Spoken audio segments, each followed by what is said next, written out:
الكريم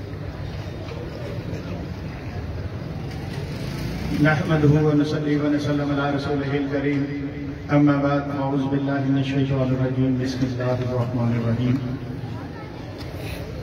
تمام احباب کو میری طرف سے السلام علیکم ورحمۃ اللہ وبرکاتہ۔ بڑے ہی پیار محبت کے ساتھ ایک دفعہ درود ابراہیمی پڑھ لیجیے۔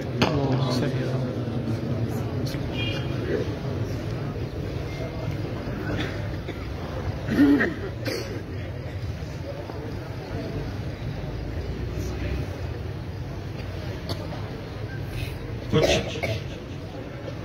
حالات میں نے مولانا ثناء اللہ فاروقی صاحب کو بتائے تھے، اور میں نے جب ان سے کہا کہ مجھے معذرت میری قبول کر لیں، مجھے ڈینگی بخار ہو گیا ہے، تو حضرت نے فرمایا کوئی بات نہیں، ختم نبوت والوں کو ڈینگی بخار کچھ نہیں، سبحان اللہ سبحان اللہ، آپ نے بس پروگرام میں پہنچنا ہے۔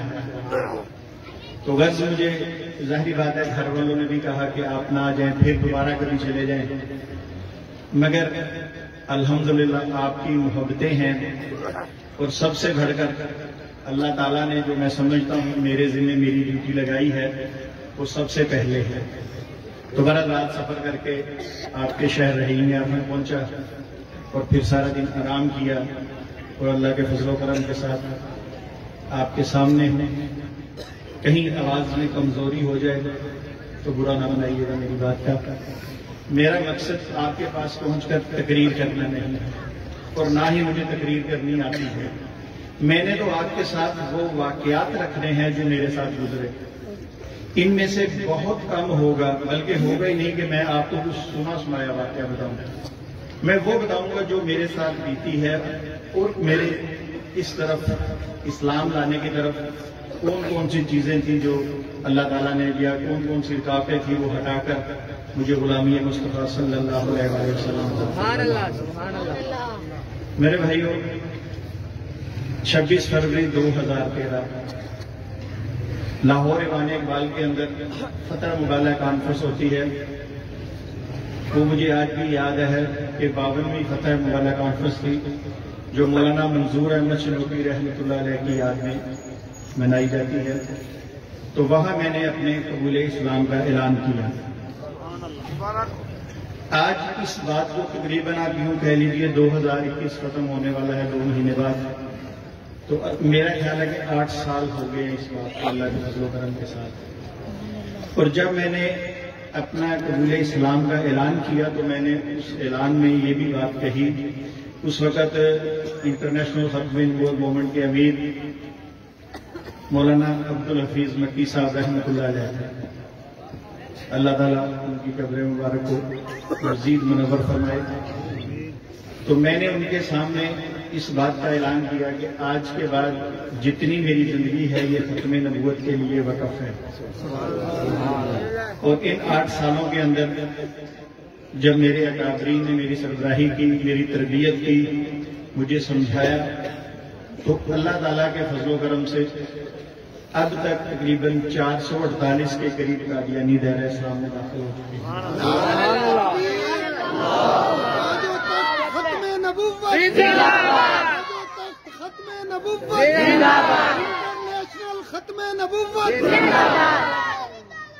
تو میرے بھائیوں، جو میں نے سنا ہے کہ کسی ایک بندے کے ایمان کو بچا لینا 100 اونٹوں سے بھی بہتر ہے۔ تو میں یہ چاہتا ہوں کہ ہر ختم نبوت کا مجاہد جو ہے وہ اپنی زندگی اس کام کے لیے وقف کرے، اور پھر وہ اس کا طریقہ سیکھے اکابرین سے، اور جہاں کہیں زندگی میں کوئی بھی قادیانی ملے اس کو ایک دفعہ آپ کی طرف سے دعوت ضرور پہنچنی چاہیے۔ میرے بھائیوں، کہنے کو بہت کچھ ہے، مگر چند واقعات آپ کو بتاتا ہوں۔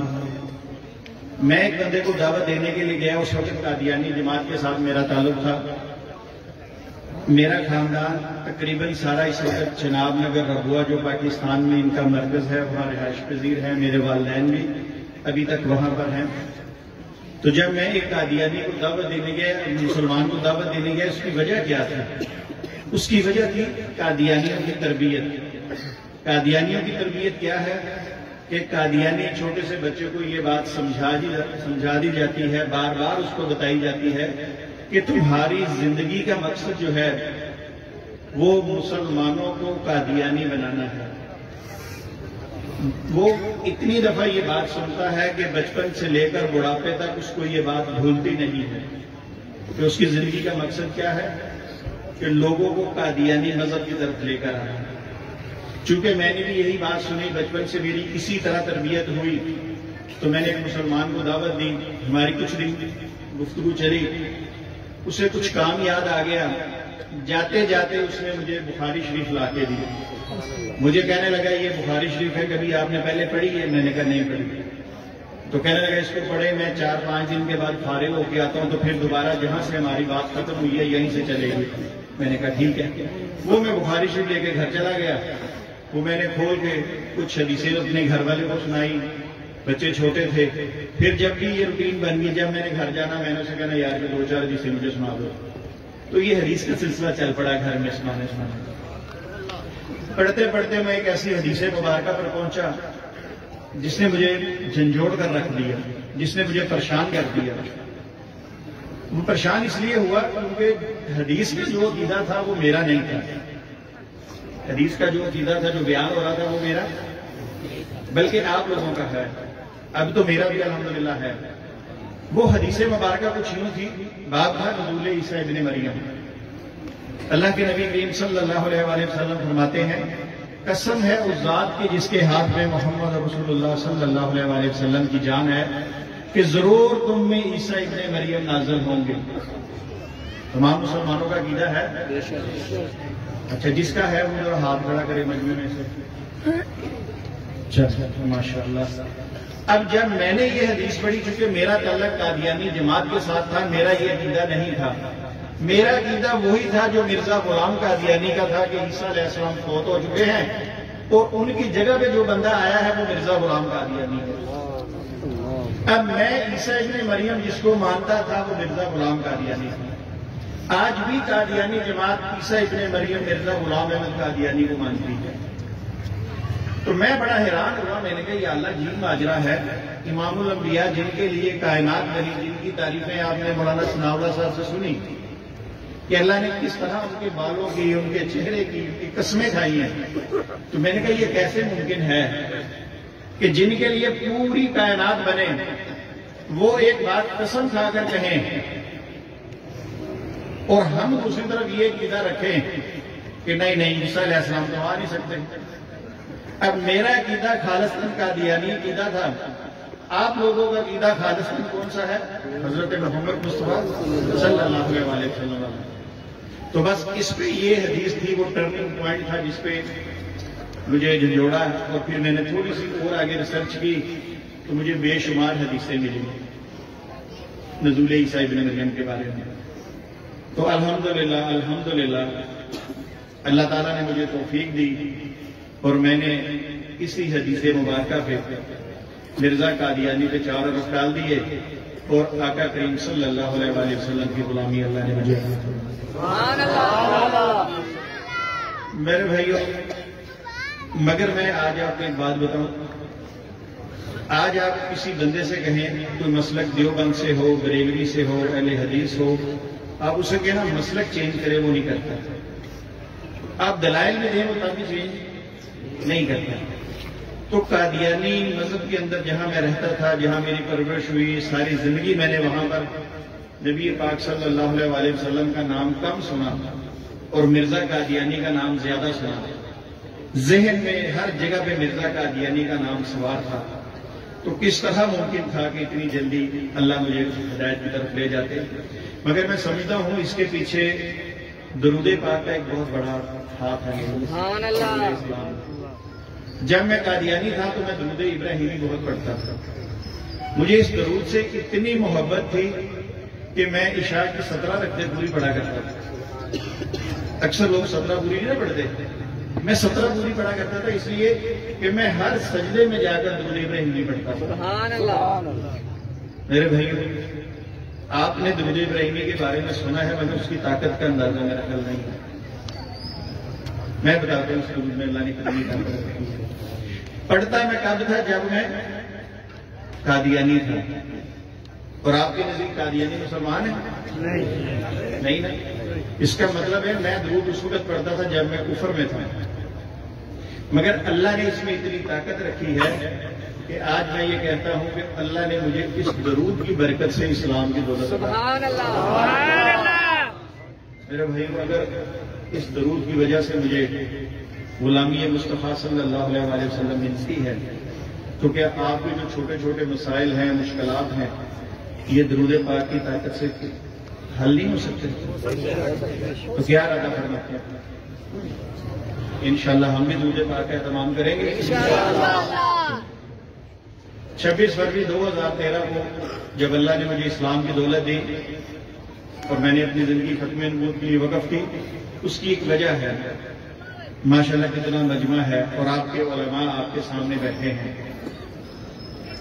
اس کی وجہ یہ تھی کہ میں نے ایک دن اپنے بڑے بھائی کو ٹیلی فون کیا، اس نے فون اٹھایا، ہیلو بھائی ہوئی، تو میں نے کہا یار امی سے میری بات کرواؤ۔ کہنے لگا امی گھر پہ ہیں، میں ہاسپٹل میں ہوں۔ میں نے کہا خیریت ہے؟ کہنے لگا اللہ نے مجھے بیٹی دی ہے، اللہ نے مجھے بیٹی دی ہے، اور ساتھ ہی اس نے مجھے کہا کہ میں نے اپنی اس بیٹی کو قادیانی جماعت کے لیے وقف کر دیا ہوا ہے۔ اب اندازہ کیجئے، ظاہری بات ہے چند گھنٹے کی وہ بچی تھی، اس کو قادیانی جماعت کے لیے وقف کیا گیا ہے۔ کس لیے وقف کیا ہے؟ اس لیے کہ جب وہ بڑی ہوگی، اپنی تعلیم مکمل کر لے گی، جہاں بھی وہ جائے گی اس کے ذمہ اگر تبلیغ کا لگا دیا جائے گا، تم نے یہاں عورتوں کو تبلیغ کرنی ہے، مسلمان عورتوں کو قادیانی بنانا ہے، تو وہ اپنی زندگی سر انجام دے گی، کیونکہ اس نے اپنی زندگی وقف کی ہے۔ میرے بھائیوں، کیا ہم نے بھی کبھی اس طرح کیا ہے کہ ہم نے اپنے بچوں کو بچپن میں ختم نبوت کے لیے وقف کر دیا ہو؟ اللہ اکبر۔ ابھی میں پوچھوں گا آپ سے کہ اسلام سچا ہے، آپ کہیں گے بالکل سچا ہے۔ میں پوچھوں گا قادیانیت جھوٹی، آپ کہیں گے جھوٹی ہے۔ تو پھر تبلیغ سچے کرتے ہیں کہ جھوٹے کرتے ہیں؟ کتنے لوگوں نے اپنے بچے وقف کیے ختم نبوت کے لیے؟ ایسے ہی کہا۔ دیکھیں چند گھنٹے کی بچی ہے، اس نے وقف کر دی اپنی جماعت کے لیے۔ میرے بھائیوں، یہ ایک بچی نہیں ہے، اب تک 1 لاکھ سے زائد اوپر بچے قادیانی جماعت وقف کر چکی ہے۔ کتنے؟ 1 لاکھ سے زائد۔ ماشاءاللہ سارے مسلمان ہی کہتے ہیں کہ ہماری زندگی وقف ہے، مگر کچھ ایسے ہونے چاہیے نا جو آگے جا کے کام بھی کر سکے۔ کسی قادیانی سے گفتگو کرنی پڑ جائے تو بندہ ہو بھی آئے کہ میں کر لوں گفتگو۔ قادیانی کیسے مسلمان ہوگا؟ آپ اس کو دلائل دیں گے کہ مسلمان ہوگا کہ نہیں ہوگا؟ آپ اسے ثابت کریں گے نا کہ آپ کا مذہب جھوٹا ہے، مرزا غلام قادیانی جھوٹا ہے، یا خالی زبانی کا دل میں جھوٹا ہے، تو وہ مان لے گا آپ کی بات؟ نہیں مانیں گے۔ آج کل تو دلائل دیں وہ تب بھی نہیں مانتے۔ تو میرے بھائیوں کی ایسے لوگ ہمارے پاس ہونے چاہیے جن کو ہم کورس کروائیں، جن کی تربیت کریں، تاکہ ایسے جتنے لوگ ہیں ان کو پھر دعوت دی جا سکے۔ 1 لاکھ بچہ وقف کیا، اگر کل کو آپ کے شہر رحیم یار خان کے اندر قادیانی جماعت 10 ایسے لڑکوں کو بھیج دے، بندوں کو بھیج دے کہ جاؤ رحیم یار خان کے اندر جا کے مسلمانوں کو تبلیغ کرو، قادیانی کرو، کیونکہ انہوں نے زندگی وقف کی ہے۔ جس طرح میں بخار تھا، ڈینگی تھا، اس کے باوجود آیا کیونکہ میں نے اپنی زندگی وقف کی ہے ختم نبوت کے لیے۔ تو میرے بھائیوں، اسی طرح وہ لوگ 10 یہاں آئیں گے، آ کر مختلف طریقے سے مختلف وارداتوں سے کسی نہ کسی مسلمان کو دعوت دیں گے، تو ہمارے پاس بھی ایسے لوگ ہونے چاہیے۔ تو اس کے لیے آپ ضرور کوشش کیجیے، اپنی زندگی کو وقف کیجیے اور دین کو سیکھیے۔ دوسری بات یہ ہے، قادیانی حضرات یہ کہتے ہیں کہ اگر اس امت کو گمراہ کرنا ہے، کون سی امت؟ کون سی امت؟ امت محمدیہ صلی اللہ علیہ وسلم۔ اس کو گمراہ کرنا ہے تو سب سے پہلا جو کام ہے وہ یہ ہے کہ اس امت کو ان کے علماء سے دور کرنا پڑے گا۔ کیا کرنا پڑے گا؟ علماء سے دور کرنا پڑے گا۔ اور آپ کو یہ پتا ہے جو لوگ علماء سے دور ہوتے ہیں وہ گمراہی میں جلدی چلے جاتے ہیں۔ جو علماء کے ساتھ ہوتے ہیں، ان کی نشست میں بیٹھتے ہیں، بزرگوں کی نشست میں بیٹھتے ہیں، وہ گمراہ جلدی، یہ ہے کہ نہیں؟ تو میرے بھائیوں قادیانی چاہتے ہیں کہ امت کو گمراہ کیا جائے، علماء سے دور کیا جائے. ہم نے کیا کرنا ہے؟ مجموعے سے بولتا نہیں ہے، کیا بات ہے؟ زیادہ ٹائم ہو گیا یار، ڈینگو میں بولی ہوا ہے یار، بولتا یاد نہیں، میں بولی جا رہا ہوں. دیکھو اس لیے ختم نبوت کے مجاہد جو ہے پھر آپ بھی بولیں گے، جب تک نہیں بنے گے پھر اس طرح خاموش رہیں گے. ذرا بتائیں کون کون سا مجاہد ہے، بول کے ذرا نعرہ لگوائے. نہیں کہا کہ وہ بولتا بڑے اچھے نعرے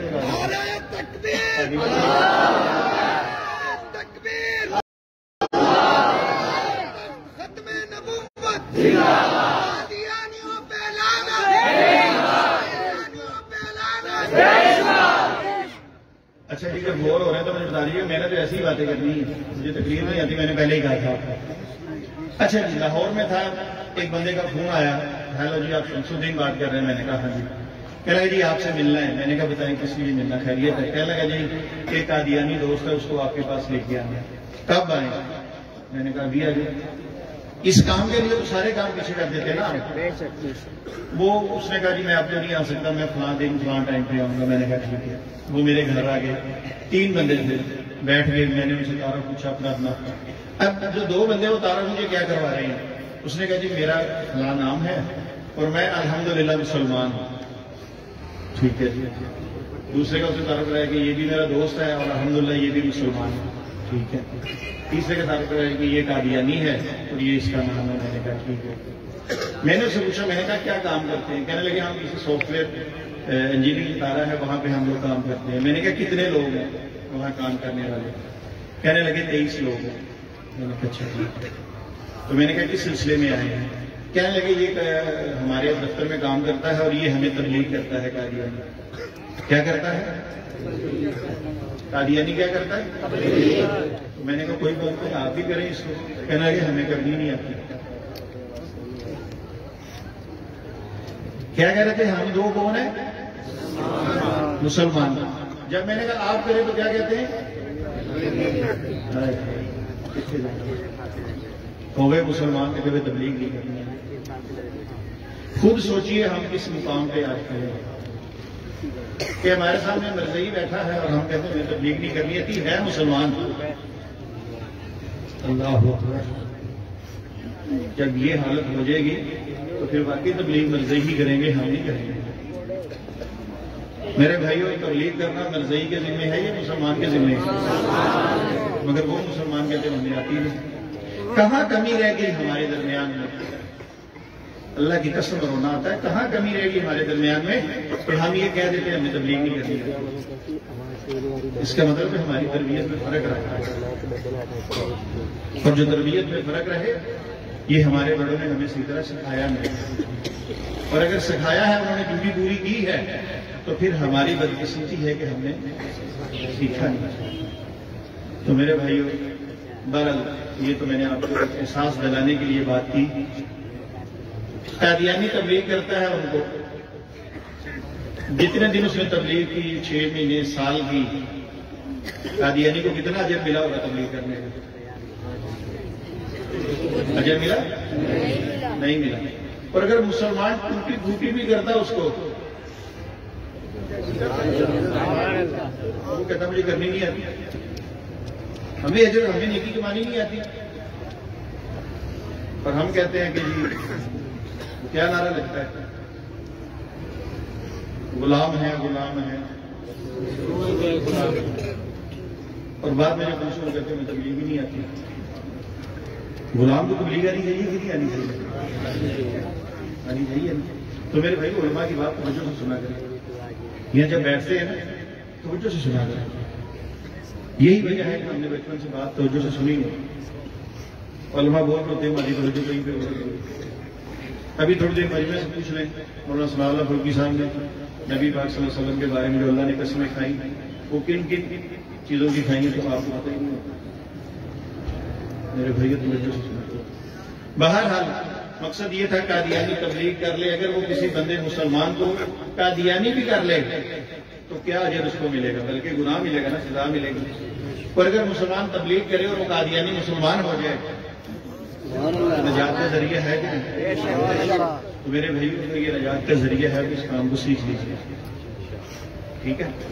اچھا جی، آگے جب میری اس سے بات ہوئی تو ابھی آپ کو بتایا کہ ختم نبوت کی جو شکیں ہیں اس کے اندر ایک یہ بھی ہے کہ اگر قادیانی تبلیغ کرے تو اس کو سزا ہوتی ہے کہ نہیں ہوتی؟ اور اگر مسلمان کرے نہیں ہوتی. مگر اس کے باوجود دیکھیے اس قادیانی کو پتا ہے میں تبلیغ کروں گا کیس ہو جائے گا، میں جیل چلا جاؤں گا، مجھے سزا ہو جائے گی، مگر اس کے باوجود وہ تبلیغ کر رہا ہے. اور ہمیں پتا ہے کہ ہمیں نہ سزا ہونی ہے بلکہ ہمیں جزا ملنی ہے، ہم توجہ نہیں کرتے. آخر اس نے بھی تو کہیں سے سیکھی ہے نا تبلیغ کرنا، ہم کیوں نہیں سیکھتے؟ اس پہ غور کیجیے گا. بہرحال آگے چلتے ہیں. تو میں نے ان کو کہا، میں نے کہا کوئی بات نہیں، آپ صحیح جگہ پہنچ گئے ہیں تو اب میں اس سے بات چیت کرتا ہوں. بہرحال میں نے اس سے سوال و جواب کیے. اب دیکھیے وہ ایسے سوال و جواب ہیں کہ جو ہر مسلمان کو پتا ہونا چاہیے. مگر بدقسمتی ہماری یہ ہے، برا نہ منائیے گا، علماء کرام بیٹھے ہیں، آپ بھی برا نہ منائیے گا، میں بندوں کو سمجھانے کے لیے بات کر رہا ہوں.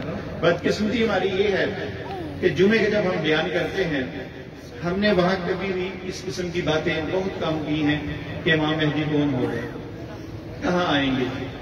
اتنی بڑی ہستی اللہ تعالیٰ نے ہمارے درمیان میں بھیجنی ہے، ہمیں اس کے مقام کا نہیں پتا. اس کی وجہ کیا ہے؟ کیونکہ بہت سارے دیہاتوں کے اندر جو امام مسجد ہوتے ہیں وہ عام حافظ قرآن ہوتے ہیں. حفظ کیا، مسجد میں امام لگ گئے. میرے بھائیوں اس بات کو اجاگر کیجیے. ہمارے درمیان ایک بہت بڑی ہستی آنی ہے. میں دعا کرتا ہوں یا اللہ اگر میری زندگی میں آئے تو اللہ تعالیٰ مجھے بھی توفیق دے، اور میری نسلوں کی زندگی میں آئے تو ہمیں ان کا ساتھ دینے کی توفیق عطا فرمائے. عیسیٰ ابن مریم رسول اللہ آئیں گے ہمارے درمیان. یقین کیجیے کئی مسلمانوں سے میں نے پوچھا، میں نے کہا یار عیسیٰ علیہ السلام آئیں گے؟ کہنے لگے سنا تو یہی ہے مولویوں سے کہ آئیں گے. میں نے کہا کیا کرنے آنا ہے؟ کہنے لگا نہیں پتہ کی کرنے.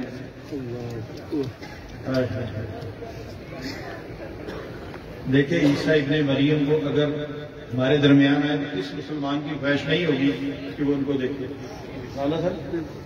کیا کہتے ہیں؟ اور ہمارے بچوں کو پتہ ہی نہیں ہے کہ انہوں نے آنا ہے، کہاں آنا ہے، کیا کرنے آنا ہے، کیا ہوگا، کچھ نہیں پتا. آپ اپنے اپنے درمیان دیکھ لیجیے کتنے لوگوں کو پتا ہے، اپنے آپ میں دیکھ لیجیے. میرے بھائی اس کے لیے ہمیں اس چیز کو اجاگر کرنا ہے. ہم نے یہ چیزیں لوگوں کو نہیں بتائی. جب قادیانیوں نے کہا کہ مرزا قادیانی عیسیٰ ابن مریم بن کے آ گیا تو ہمارے لوگ خاموش رہے، چونکہ ان کو پتہ ہی نہیں تھا نا اس بات کا. انہوں کا شاید واقعی یہی ہے. میرے بھائیو یہ نہ سوچیے گا کہ لوگ قادیانی نہیں ہوتے. لوگ قادیانی ہوتے ہیں. کوئی کسی وجہ ضلالت کی وجہ سے ہو گیا، کوئی کسی وجہ سے ہو گیا.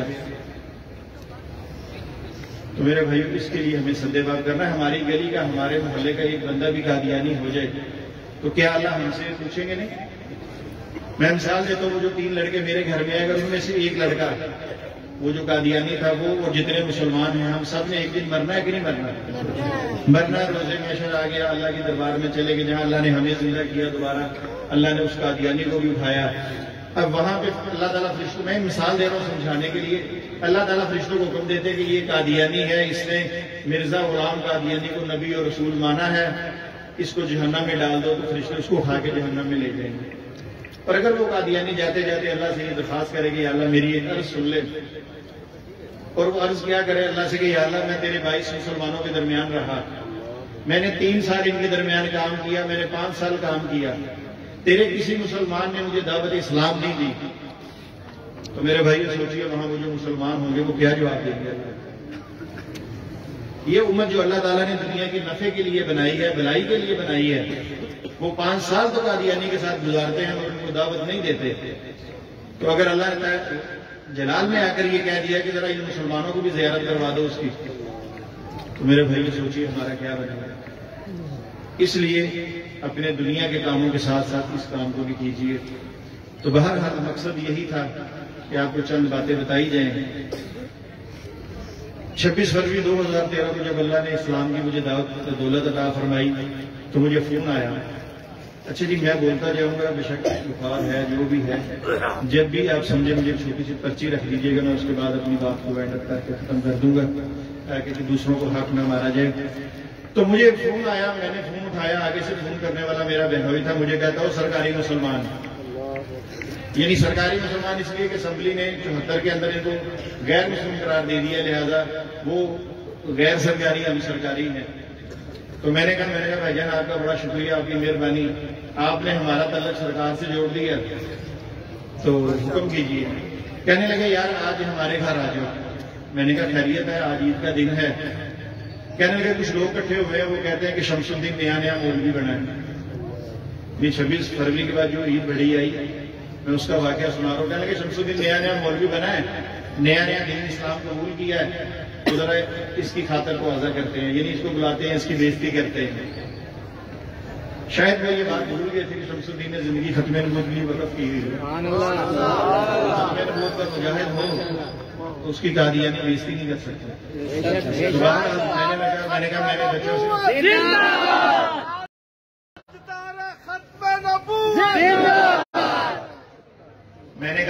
میں نے بچوں کو کہا تھا کہ آج عید کا دن ہے۔ پہلے عید آتی تھی، ہم چناب نگر امی کی طرف چلے جاتے تھے، کسی رشتہ دار کی طرف جاتے تھے، کوئی ہماری طرف آ جاتا تھا۔ تو میں نے کہا اس دفعہ عید آئی ہے تو نہ ہم کہیں جا سکتے ہیں، نہ ہماری طرف کوئی رشتہ دار آئے گا، بائیکاٹ کر دیا انہوں نے۔ تو چلو آج ہم شام کو پارک چلے گئے، بچے خوش تھے، مگر جب یہ ٹیلی فون آیا تو پھر میں نے ارادہ بدل دیا۔ بچے تھوڑا سا پریشان ہو گئے کیونکہ بچوں کو پارک زیادہ عزیز تھا۔ تو میں نے بچوں کو بھی سمجھایا، میں نے کہا جب اللہ نے اسلام کی دولت دی تھی تو میں نے ختم نبوت کے لیے زندگی وقف کی تھی، لہذا سب سے پہلے ایک قادیانی کی آج خبر لیتے ہیں۔ تو چونکہ میرے بہنوئی تھے، میں نے کہا آپ لوگ بھی تیار ہو جائے، بیٹھے چلتے ہیں۔ سارے تیار ہو گئے۔ مرزا قادیانی کو میں نے بچوں کو اشارہ کیا، میں نے کہا رکھو اس کو ڈکی کے اندر بند کرو۔ وہ بھاگے گیا، انہوں نے مرزا قادیانی کو پکڑا، ڈکی میں بند کیا اور ہم لوگ ان کے گھر چلے گئے۔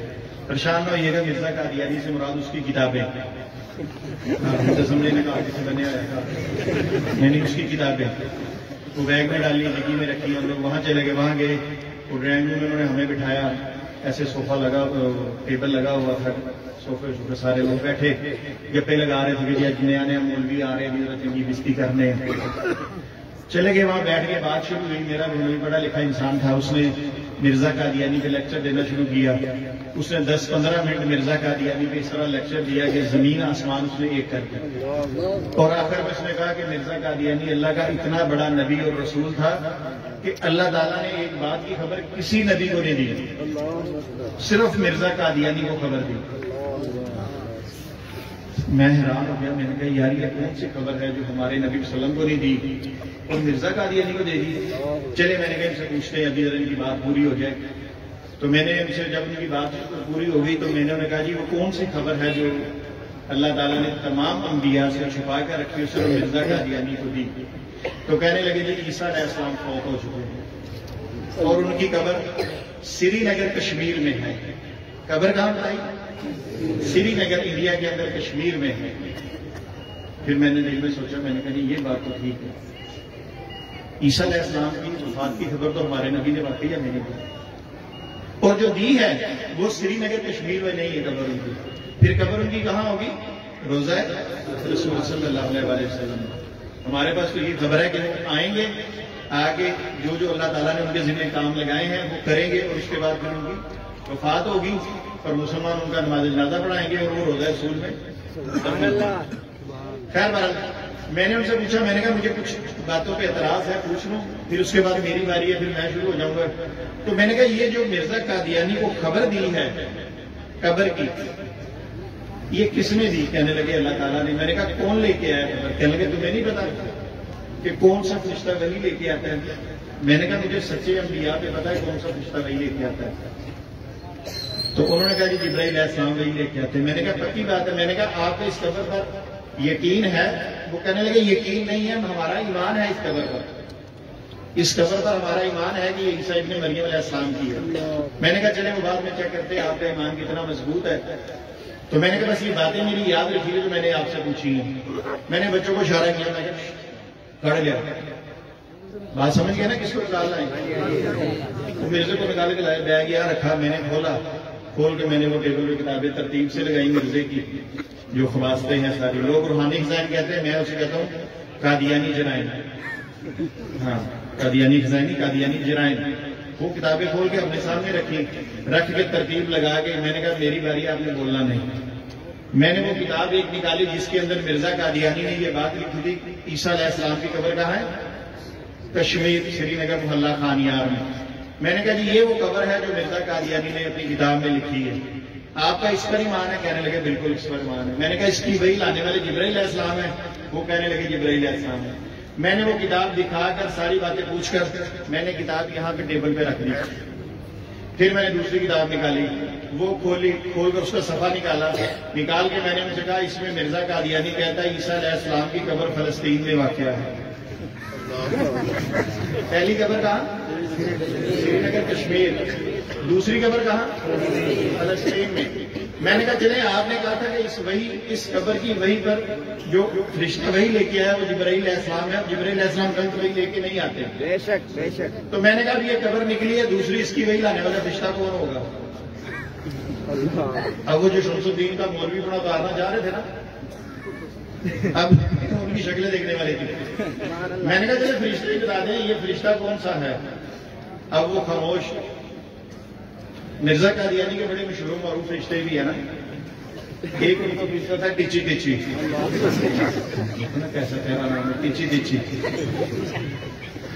تو میں نے کہا اس میں وہی لانے والا ٹچی ٹچی تھا۔ اب وہ بیچارے خاموش، کچھ کہہ نہیں سکتے کیونکہ میرے پاس یہ بھی ثبوت تھا کتاب کے اندر کہ مرزا قادیانی کے فرشتے کا نام ٹچی ٹچی۔ انہوں نے بہت ہی نئی کتاب کھول کے رکھ دیں۔ وہ میں نے کتاب پکڑی، میں نے وہاں رکھ دی، میں نے تیسری کتاب نکال لی، کھولی صفحہ کھول کے میں نے کہا مرزا قادیانی کہتا ہے کہ عیسیٰ علیہ السلام کی قبر جو ہے بلاد شام میں واقع ہے۔ تیسری قبر کہاں نکلے؟ بلاد شام میں تیسری قبر۔ میں نے کہا بتائیے اب اس قبر پر وہی لانے والا فرشتہ کون سا ہے؟ اگر فرشتے قبروں کی وہیاں لے کے آ رہے ہیں تو پھر اسے بتائیے۔ اب وہ جانے سارے خاموش، کچھ نہیں ان سے بن پاٹ رہا، سوائے سیٹی کے اندر غصے میں آتے جا رہے ہیں۔ تو میں نے اپنے بہنوں سے پوچھا، میں نے کہا آپ کو پتا یہ قادیان کہاں پر ہے؟ کہنے کے پتا ہے۔ میں نے کہا قادیان جو ہے یہ ہندوستان کے اندر ہے، اور ہندوستان کے اندر کن کی اکثریت ہے؟ اچھا واقعہ پورا کر لوں۔ تو میں نے کہا ہندوستان کے اندر جو لوگ ہیں وہ ہندو ہیں، اور مرزا قادیانی کا یہ فرشتہ جس کا میں نام لوں گا آپ کو پتا چل جائے گا یہ ہندو ہے، اس کا نام تھا مٹھن لال۔ اب میں نے کہا 3 قبریں ٹرائی اینگل بن گیا قبروں کا۔ میں نے وہ تیسری کتاب وہاں رکھی، میں ایسے چوتھی کتاب پہ میں نے بھی ہاتھ رکھا تو مجھے ادھر سے آواز آ گئی اور رک جاؤ۔ میں نے وہی ہاتھ چھوڑا، میں نے کہا ہاں جی۔ کہنے لگے کیا کرنے لگے؟ میں نے کہا چوتھی قبر نکالنے لگا۔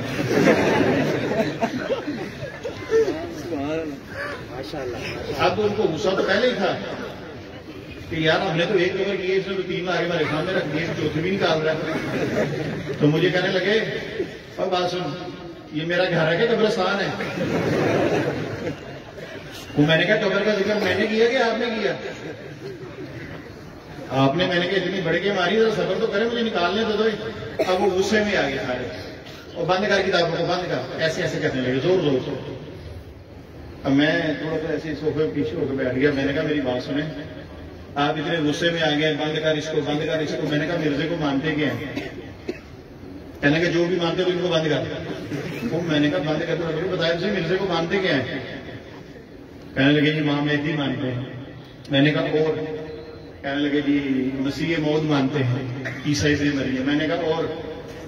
کہنے لگے جی ہم ان کو نبی رسول مانتے ہیں۔ میں نے کہا کتنی شرم کی بات ہے، نبی کی کتاب ہو، رسول کی کتاب ہو، اور اسے کہہ رہے بند کر بند کر۔ میں نے کہا شرم نہیں آتی؟ کھولیے میرے سامنے حدیث مبارکہ پڑھیے، میں خوش ہو جاؤں گا، میرے نبی کی بات ہو رہی ہے، اور آپ کہہ رہے ہیں بند کر بند کر۔ میں نے کہا اب ان کو سمجھ لگی بھی سے ڈال نہیں کام ماڑا پہ گیا انہیں۔ اچھا خیر کہہ لگے اچھا ٹھیک ہے میں سمجھتا ہوں، آپ کتابیں بند کر دیں۔ اب ان کو تمیز آ گئی کہ اس نے یاد دلا دیا کہ جس کو ہم نے مانا ہم نے اس کو نبی بھی مانا ہوا ہے۔ تو بہرحال مختصر کرتا ہوں، وہ میں کتابیں بند کرنے لگا تو وہ جو مرزئی آئے تھے وہ اتنی انہوں نے پینٹیں پہنی ہوتی ہیں مرزئیوں نے، ہمارے لاہور میں تو ایسا ہی ہے۔ وہ ایک لڑکے نے پیچھے آ ڈال دی، ایسے ایسے کرتا رہا، میں کتابیں بھی سیٹ کرتا رہا، ساتھ میں دیکھتا رہا یہ کر کے رہا۔ تھوڑی دیر بعد اپنی کہاں سے موبائل نکالا، کام پہ لگایا، ہیلو ہیلو ہیلو، وہ بھائی جان آواز نہیں آ گئی، چلو باہر آتا ہوں۔ اب کو سمجھ لگی، میں نے کہا کہ نکلیں گے سارے، ان کو سمجھ آ گئی کہ معاملہ جو ہے وہ ہمارے بس میں نہیں ہے۔ اچھا وہ خیر چلا گیا، دوسرا اٹھا کہنے لگا بھائی جان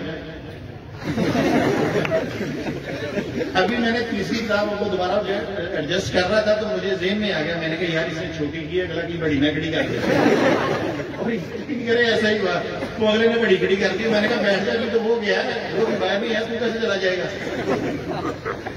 2-4 منٹ میں جناب وہ مرضی جتنے تھے جو میرا مولوی پڑا اتارنا چاہتے تھے، اللہ کے فضل سے تربیت ہو گئے۔ نعرہ تکبیر، نعرہ تکبیر، تاج و تخت ختم نبوت، تاج و تخت ختم نبوت، قادیانیوں پہ لعنت، قادیانیوں پہ لعنت، سفیر ختم نبوت مولانا منظور احمد چنیوٹی، مولانا منظور احمد چنیوٹی، خطیب یورپ ایشیا حضرت مولانا ضیاء القاسمی، خطیب یورپ ایشیا حضرت مولانا ضیاء القاسمی، فضیلت الشیخ حضرت مولانا عبدالحفیظ مکی، فضیلت الشیخ حضرت مولانا عبدالحفیظ مکی، مولانا الیاس چنیوٹی، بھائی شمس الدین۔ اچھا جی، ٹائم کی پرچی آ چکی ہے جی، واقعہ تو 1-2 اور بھی تھے، میرا دل کر رہا تھا میں سناؤں، کیونکہ آپ نے ڈینگی میں بلایا، میں کچھ نہ کچھ کر کے جاؤں، تسلی تو ہو۔ بہرحال چلے، اچھا ہوا یوں کہ میں رات 2:30 بجے تک ان کے گھر بیٹھا رہا، میں نے ان کو قادیانی کلب سے وہ ساری باتیں بتائیں جس میں مرزا قادیانی نعوذ باللہ یہ بھی کہتا ہے کہ عیسیٰ علیہ السلام، ان کے عیسیٰ علیہ السلام کی دادیاں اور نانیاں زناکار کسبی ہوتے تھے، نعوذ باللہ۔ میں نے ان کو یہ بھی دکھایا کہ وہ کہتا ہے کہ عیسیٰ علیہ السلام شراب پیا کرتے تھے، میں نے یہ بھی دکھایا کہ وہ کہتا ہے کہ عیسیٰ علیہ السلام کے سر پر ایک کنجری تیل ملا کرتی تھی، میں نے یہ بھی دکھایا کہ وہ کہتا ہے جو حضرت ابو ہریرہ تھے نعوذ باللہ یہ دھوکے باز تھے، یہ گمبھی تھے۔ اس طرح کی میں نے ساری باتیں ان کو دکھائیں۔ رات کے 2:30 بجے جب میں نے ان سے اجازت مانگی کہ میں جا رہا ہوں تو میں نے ان سے کہا، میں نے کہا دیکھیں میں نے آپ کو اتنے کفر دکھائے مرزا قادیانی کے، آپ پہ مجھے لگتا ہے کوئی اثر نہیں ہوا، تو آپ مجھے صرف اتنا بتا دیجئے کہ آپ کو محبت جو ہے وہ زیادہ مرزا قادیانی کے ساتھ ہے یا نبی کریم صلی اللہ علیہ وسلم کے ساتھ ہے؟ تو میری ایک ہی سسٹر ہے، ایک ہی میری بہن ہے، اس نے مجھے آگے سے کہا کہ مجھے تو مرزا قادیانی سے زیادہ محبت ہے۔ استغفر اللہ۔ اچھا یہ بات اس نے کہی تو میں نے اس کے جواب میں اسے یہ کہا، میں نے کہا باجی اللہ سے ڈر جا، اللہ سے خوف کر لے، میں نے کہا وہ خود تو جہنم میں چلا گیا، آپ لوگوں کو جہنم میں لے کے جا رہا ہے، تو وہ تو جھوٹا انسان ہے۔ تو مجھے دوسرا جواب انہوں نے یہ دیا کہ اگر اللہ میاں بھی آ کر میرے کان میں یہ بات کہے کہ مرزا قادیانی جھوٹا ہے، میں اس کی بات نہیں مانتا۔ جب لوگوں کے دلوں پہ اس طرح تالے لگ جائیں تو بہرحال میں نے وہ کتابیں کٹھی کی، بیگ میں بند کی، گھر آ گیا۔ 2-3 دن بڑا پریشان تھا۔ میرا جو بڑا بھانجا تھا وہ اکثر یہ کہتا تھا کہ ماموں جو ہے واجب القتل ہو گیا، کیونکہ ماموں مرتد ہو گیا، اب وہ واجب القتل ہے، تو جس دن ماما میرے سامنے آئے گا میں نے اس کو فائر مار دینا۔ تو یقین کیجئے کہ اللہ نے مجھے توفیق دی، اللہ نے میرے ذہن میں بات ڈالی، میں نے اپنے اس بڑے بھانجے کو دعوت دی۔ سٹوری لمبی ہے، انشاءاللہ پھر کبھی صحیح، مگر اللہ کے فضل و کرم کے ساتھ میرا یہ بھانجا اپنی فیملی سمیت مسلم۔ سبحان اللہ، سبحان اللہ۔ اس کے بعد میں نے چھوٹے بھانجے کو دعوت دی، اللہ کی توفیق کے ساتھ وہ چھوٹا بھانجا بھی۔ سبحان اللہ۔ اب 2 بیٹے تھے اس کے، اللہ نے دونوں کو اسلام کی دولت عطا فرما دی، اور 2 ہی باتیں اس نے کہی تھی کہ پیار کس سے زیادہ ہے، اس نے کہا تھا مرزا قادیانی سے۔ اللہ نے اس کا بدلہ لیا، اس کے بیٹے کو اس کے گھر کے اندر اسلام کی دولت دی۔ سبحان اللہ۔ دوسرا اس نے کہا تھا کہ اللہ بھی میرے کان میں کہے کہ مرزا قادیانی جھوٹا ہے، میں اس کی بات کو نہیں مانوں گی، اللہ نے اس کے بدلے میں اس کے دوسرے بیٹے کو اسلام کی دولت دی۔ نعرہ تکبیر، تاج و تخت ختم نبوت، تاج و تخت ختم نبوت، انٹرنیشنل ختم نبوت بغض منافق مرداباد، سعید ارشد زندہ باد، بغض منافق مرداباد، سعید ارشد زندہ باد، بغض منافق مرداباد، سعید۔ اچھا جی، آخر میں آپ سے ایک ریکویسٹ کرتی ہے سب دوستوں سے۔